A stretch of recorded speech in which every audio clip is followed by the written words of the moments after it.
Today I'm going to show you 5 easy yoga poses that anyone can try at home, and I'll show you some variations on them too, so you'll be able to post with confidence for your yoga challenge. So we'll start with a nice easy one. This is called mountain pose. So the first thing you want to do is ground your feet down into your mat or whatever surface you're using, and just practice maybe picking the toes up, placing them back down, maybe picking the heels up slightly, placing them down. Maybe just try this rocking motion backwards and forwards. And as you're doing this, the pelvis is kind of tucked slightly. So your tailbone is lengthening down. Your this region is core slightly engaged, not like pulling it in, but just slightly pulling it in. Lifting the chest, and we're not lifting so we're almost in a back bend, we're just lifting the chest so we're not hunching forwards. So we're bringing those shoulders back, dropping them down, and the chin is parallel with the floor, and the gaze is just softly ahead. And the hands can be by the side of the body like this, or the hands can be facing forwards. And this is simply Tadasana. This is your mountain pose. It looks quite simple, but there's a lot going on internally. It's all about focusing the mind, feeling tall and strong like a mountain. So pose number 1, Tadasana. The next pose you can try, which is quite a common one, is your forward fold. I believe I did this for the challenge yesterday. So to come into a forward fold, you can begin in your Tadasana, taking an inhalation. When you inhale, raise the arms above the head. If that feels okay, just remember to keep the arms a bit further away from the ears. So we don't want them like this. We want them kind of a little bit out. You could even have the elbows bent if that helps. So raising the arms overhead, you can follow the hands with your gaze. So when you're raising the hands up, you're looking up with the hands slightly. We don't want to be overarching in the back. So from the side angle, it would look something like this. Engaging the belly here, keeping the length in the tailbone is really important.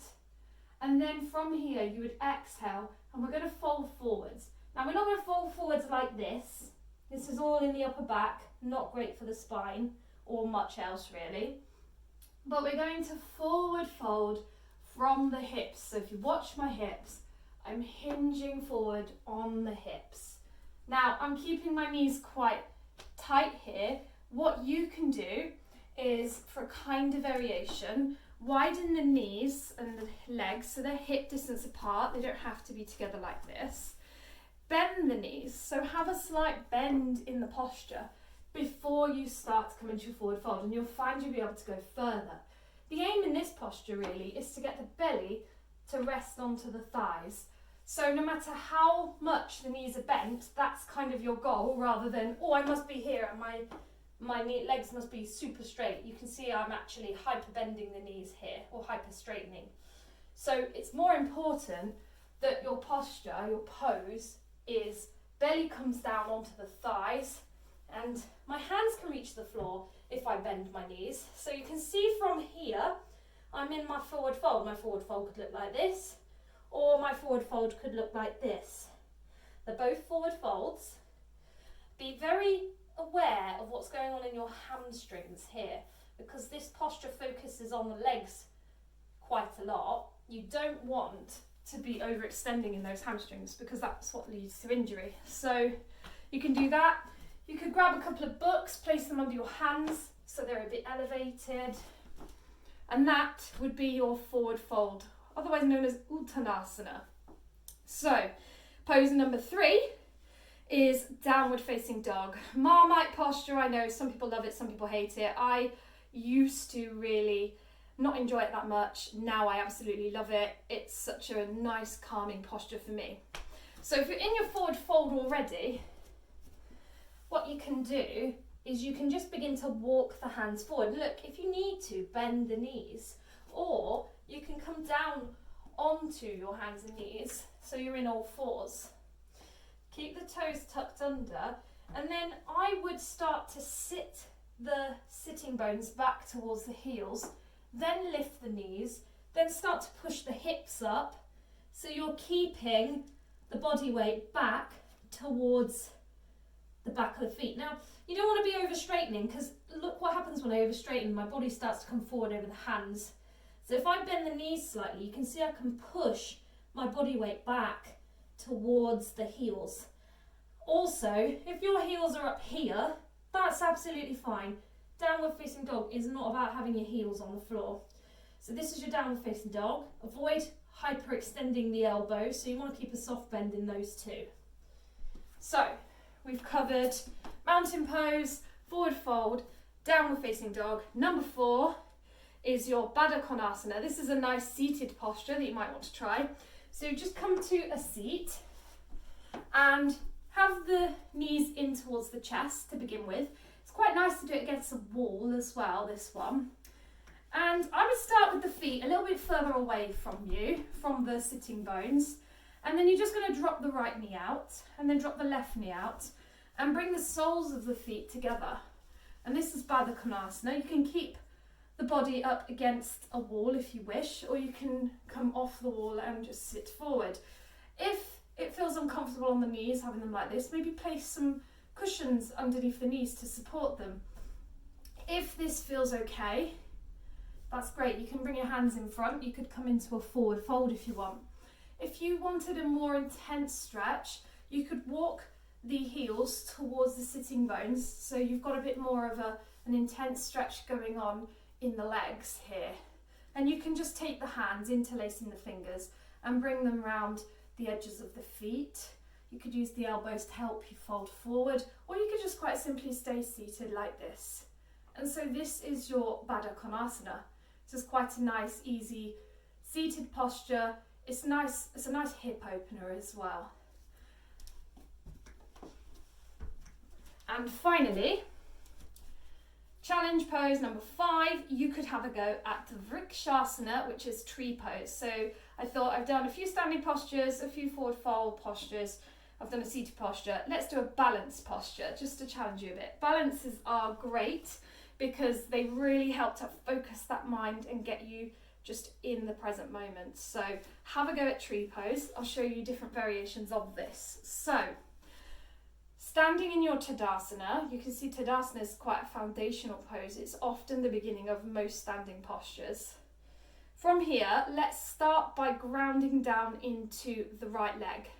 So the right leg is almost like the roots of a tree. With the left leg, we're going to just pick the heel up. So I'm lifting the heel up of the left foot, and I'm just going to turn the left knee out 90 degrees to the left. From here, I'm going to take that heel and I'm going to place it on the inner ankle of my right leg. And I'm aware of my hips starting to want to turn with the leg. Try to keep those hips straight. So if you've got like a straight edge, imagine they're like two lights shining onto that straight edge evenly. We don't want them to shine at an angle. So from here, you can just bring the hands into prayer at heart center, and this could be your standing tree pose. Now the important thing with tree pose is you take a fixed point on the wall opposite you and you look at that point. So if you're doing something with a camera or you're doing an online Zoom class and you find you're always wobbling, don't look at the camera because it will be moving. So look at something that is not moving. That will really help. You can bring the elbows up so they're in line with the wrists if you wish. If you wish to take this pose a little bit further, make it a little bit more challenging, you can bring the heel up to the inner leg, the inner calf of the right leg, or you can take hold of the foot and bring it onto the inner thigh. The one thing you want to avoid is placing that foot on the inner knee joint, because that can be quite damaging on that knee joint, so you don't want to do that. So if you find you're bringing the foot up and it's on the knee, then just take it back down to the floor. That's absolutely fine. And you can bring the hands to heart center here, or you can raise the hands up to raise the center of gravity, lifting the chest. You could bring a mudra in of your choice with the hands. And this is just quite a calming posture. It's quite challenging at first, but I implore you, have a go. It's good fun. And then you can just bring the hands down through heart center. release that foot down, and then you'd have a go on the other side just to balance it out. Try and place the foot in the same place as you had on that side. So you'd come into it here, option to raise the hands, choosing a mudra if you wish. You could keep the hands in prayer as well. And then exhaling. And throughout that, you'll be doing your breath counts. So you might be counting 3 breaths or 5 breaths, depending on how it makes you feel. So I hope you found that useful. 5 simple postures you can have a go at now.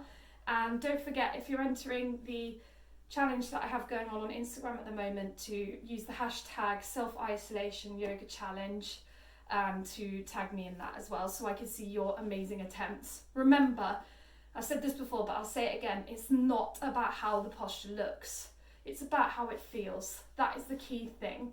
The whole point of this challenge is to get you moving, feeling good, and to cheer people like myself up who are currently in self-isolation. So get posting. I can't wait to see what you come up with. Namaste.